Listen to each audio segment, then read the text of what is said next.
당신이 찾던 무서운 이야기 고비의 TV.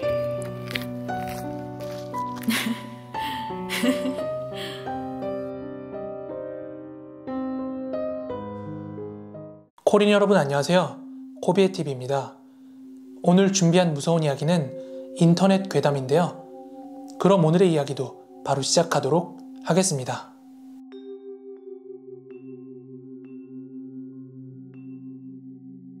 이 이야기는 10년 전쯤 제가 중학교 때 동생이랑 함께 겪었던 실제 이야기입니다.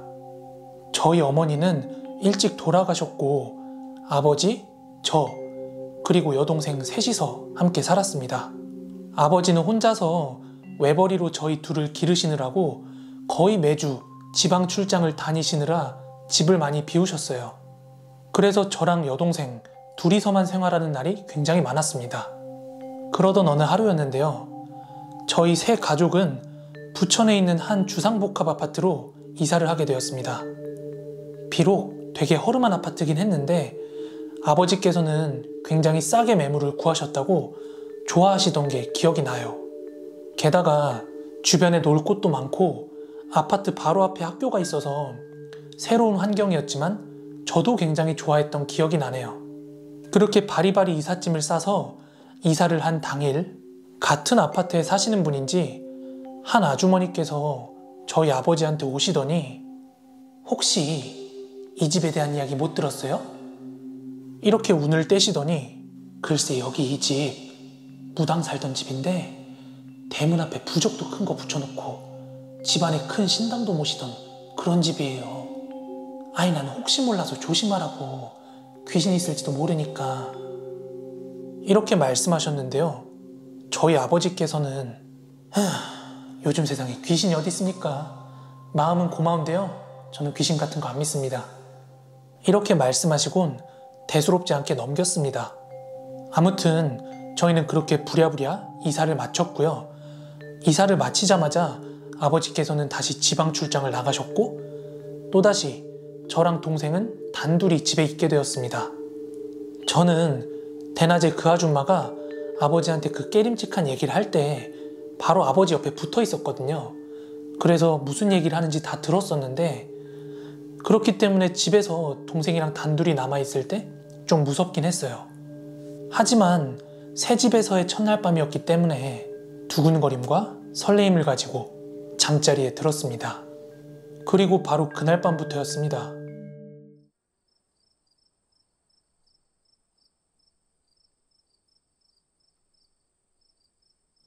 제가 자고 있었는데 하는 이런 이명음 아시죠? 그 이명 소리 때문에 잠에서 깨게 됐는데요. 잠에서 깨고 나니까 그 이명 소리가 더 강렬하게 들리는 거예요. 그래서 번쩍 눈을 떴는데 몸이 움직이질 않더라고요. 당시 태어나서 처음으로 가위를 눌렸던 거라 무슨 상황인가 싶어가지고 막 눈만 껌뻑거리고 있었어요. 그리고 그때 좁은 방문 틈을 비집고 뭔가가 막 들어오려고 하는 게 보이는 거예요. 뭔가 둥글게 생긴 검은 형태였는데 그게 방문을 비집고 들어오고 있었고 저는 눈을 감으려고 했는데도 눈이 감기지가 않는 거예요. 이윽고 그 형체는 방으로 들어와서 밤새도록 제 위에서 제 목을 막 짓눌렀습니다. 그렇게 공포로 새벽 시간을 지새우고 동이 틀 때가 되어서야 겨우겨우 가위에서 벗어났습니다. 저는 그 공포감이 너무 사실적이고 선명해가지고 하루 종일을 멍한 상태로 있었습니다. 동생한테도 이야기했지만 얘는 뭔 일 있었냐는 듯이 너무 잘 잤다는 거예요. 저는 괜히 어제 그 아주머니 말 때문에 신경 쓰여서 악몽을 꾼 거라고 생각하고 잊어버리려고 노력을 했습니다. 그리고 이튿날 밤이 찾아왔습니다.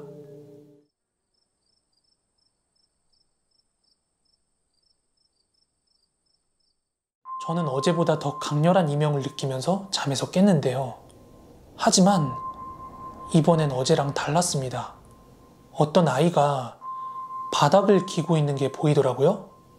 그런데 이 아이가 천천히 기어가지고는 의자 쪽으로 가더니 막 의자로 오르더라고요.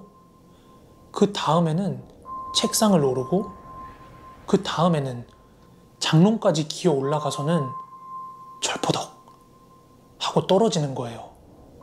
그렇게 그 아이의 머리는 으깨져서 막 피가 난자한 상태였는데요.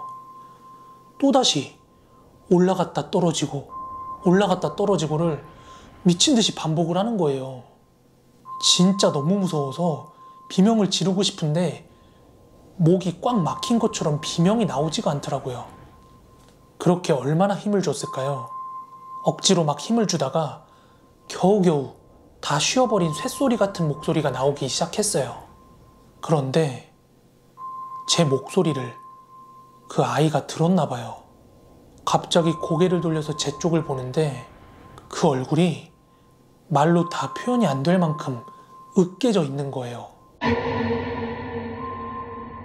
그러더니 그 아이가 천천히 검지손가락을 입으로 추정되는 곳에 갖다 대더니 쉬 하고서는 얼굴을 막 으깨버리는 거예요. 저는 소리를 지르면서 벌떡 잠에서 깼습니다. 눈을 떴을 땐 이른 새벽이었고 막 눈물과 콧물로 범벅이 돼 있었어요. 저는 소리라도 내지르고 싶었는데 꿈에서 쉰 목이 현실에서도 쉬어 있더라고요. 다음날 저는 도저히 못 참겠어서 아빠한테 전화를 했어요. 아빠, 이 집 진짜 이상해. 그 아줌마가 했던 말 진짠가 봐. 그런데 아버지께서는 그 아주머니가 괜한 소리를 해서 제가 신경이 곤두선 거라고 막 그렇게 다독이기 바빴습니다. 부모 입장에서는 또 얼마나 걱정이 됐겠어요.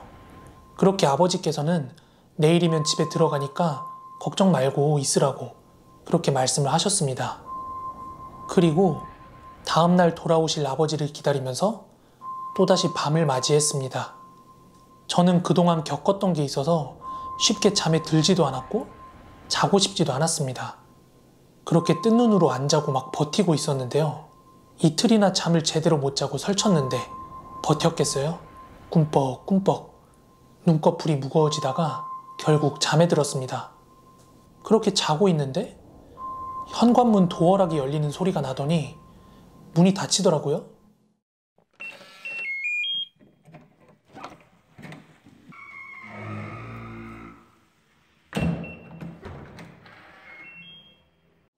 잠결에 들은 소리인데 굉장히 선명했고 저는 당연히 아버지가 돌아오신 거라고 생각을 했어요. 하지만 금세 이상함을 느꼈습니다. 문이 닫힌 뒤에 발자국 소리가 문 밖에서 나고 있었기 때문이에요.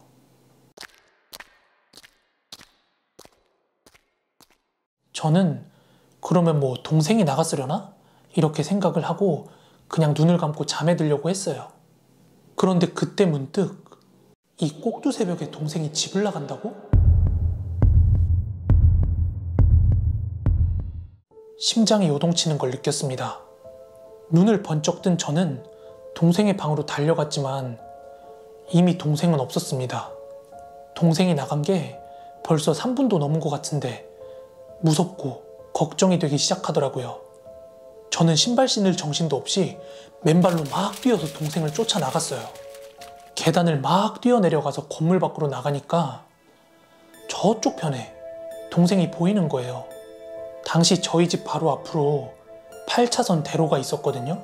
그런데 동생이 막 비틀비틀거리면서 그 8차선 한가운데로 걸어가고 있는 게 보이는 거예요. 저는 동생의 이름을 막 부르면서 미친 듯이 그 8차선 도로 중간까지 가서 동생을 잡았어요. 근데 제가 붙잡자마자 동생이 막 주저앉더니 펑펑 우는 거예요. 일단 그 도로 한가운데서 뭘 할 수가 없으니까 동생을 진정시키고 얼른 집으로 들어왔어요. 그리고 나서 동생으로부터 자초지종을 들을 수 있었어요. 당시 동생은 자기 방에서 혼자 자고 있었는데 어떤 검은 눈동자만 보이는 형체가 동생한테 스르르 다가오더니 야, 나 따라와. 안 따라오면 너희 오빠 그렇게 겁에 질린 동생은 그 형체를 따라갔다고 합니다. 너무 무서웠는데 그 형체는 동생을 놔주지 않았다고 해요. 계속해서 어둠 깊은 곳으로 끌고 데려갔다고 합니다. 그리고 바로 그때 누군가가 자기 이름을 부르는 소리가 들렸고 뒤를 돌아봤을 때는 제가 막 뛰어오는 게 보였다고 합니다. 제가 동생을 붙잡은 순간 그 꿈에서 깨어날 수 있었고 눈을 떠보니까 8차선 한복판이었다고 합니다. 저는 아빠한테 전화를 해서 바로 그 상황을 말씀드렸고요. 아빠는 새벽이었지만 일을 다 제쳐두시고 바로 저희한테 차 끌고 오셨고요. 그 집은 짐 싸서 바로 나오게 되었습니다. 그렇게 저희는 며칠간 할머니 댁에 머무르다가 새로운 집을 구해서 이사를 가게 되었습니다. 저희 가족 모두가 그때 일을 절대 잊을 수가 없는데요. 아마 다른 가족도 마찬가지였을 거예요. 네, 오늘 준비한 무서운 이야기는 여기까지입니다. 재밌게 들으셨다면 구독하기, 좋아요 한 번씩만 부탁드리고요. 저는 다음에 더 무서운 이야기로 찾아오도록 하겠습니다. 그럼 코린 여러분들 모두 좋은 밤, 좋은 아침 되세요. 감사합니다.